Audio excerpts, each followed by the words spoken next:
Warning spoilers for Chapter 1 of Book of Boba Fett. If you haven't seen it yet, go watch it. Though warning, it's gonna kick you right in the nostalgia organs. You're fulfilling your destiny.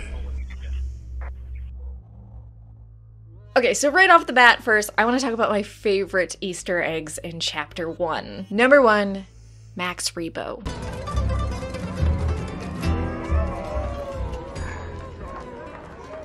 Who we saw in A New Hope and then The Empire Strikes Back, and it shows that he did survive Jabba's barge. Maybe not so much other people, but at least that sweetheart did. The Stormtrooper in the Sarlacc pit was a nice callback to Stormtroopers being sent to Tatooine in A New Hope to search for the droids, so seeing that one accidentally fell into a Sarlacc pit was a cool nod all the way back to the first Star Wars movie.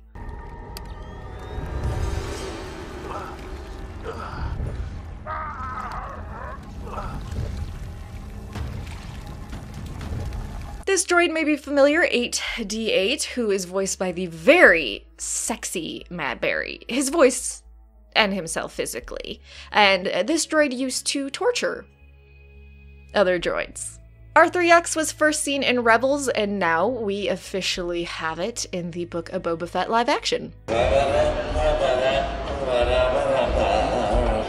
You can see in this shot that they're actually using New Republic coins, which seems pretty fast to have those coins and to be distributing them, especially being so far out in the galaxy, but I'm sure that's gonna come back to bite them in the butt. We got a mention of Anchorhead, which of course was mentioned in the first Star Wars movie, and also we got a nod to Tusken Raiders walking single file. By the way, bringing back the OG Gamorreans,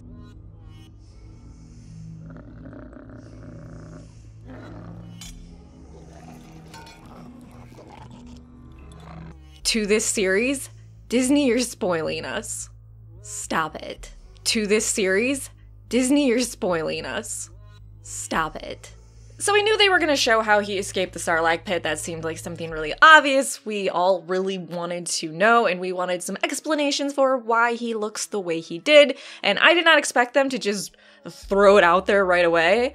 Hey, this is how he escaped the Sarlacc pit. I was expecting more build up to it, and Disney was just like, nah, here you go. Which I guess I appreciate, and that was nice to get it out of the way. Also, I really like how they are explaining why Boba looks so old in Book of Boba Fett and in The Mandalorian, because I'm not talking any smack about the actor that plays him. Morrison, wonderful, gorgeous man, but he's in his 60s.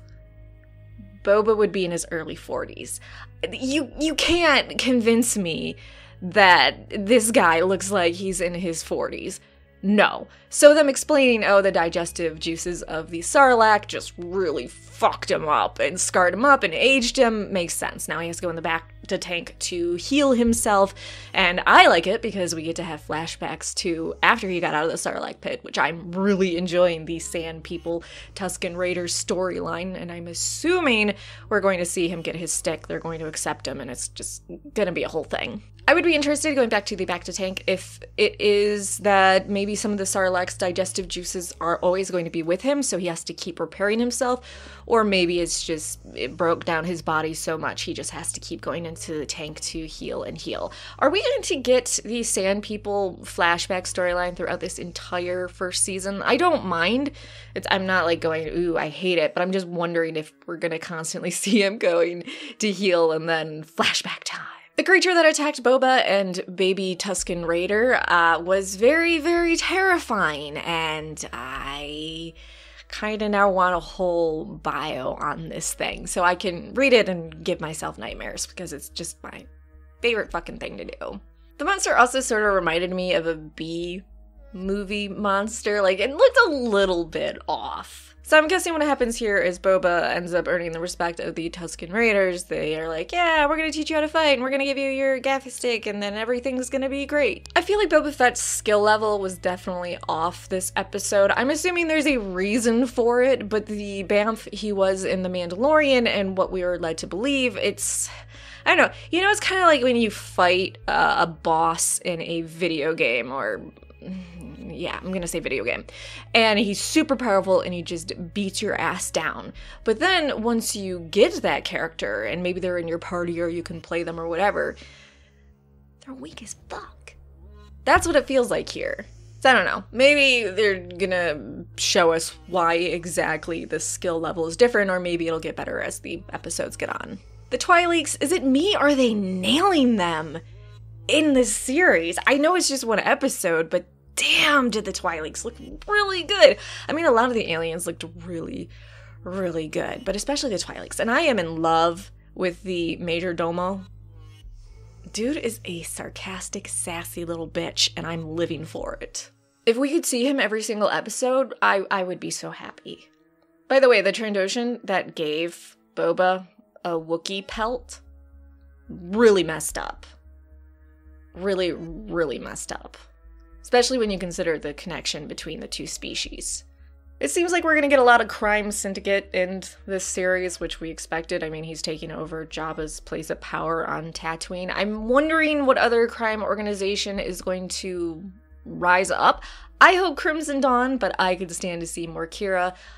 It would make my heart very happy, but I guess we'll see who decides to oppose Boba, because if he just went there and took over and whatever, that would be really boring. One thing I do worry about this episode is it was slow. Like, it definitely was a slow episode, and I feel like maybe this series is going to be a slow build, and there's a majority of people, which is completely fine, I'm not criticizing them, that like more fast pace, get on with it, I want action, and this might be a little too slow for them, so I can see maybe that adding to some negative feelings on this series, but it's only one episode, so we're gonna have to see. I still think it was a super solid first episode. I am enjoying Fennec so much.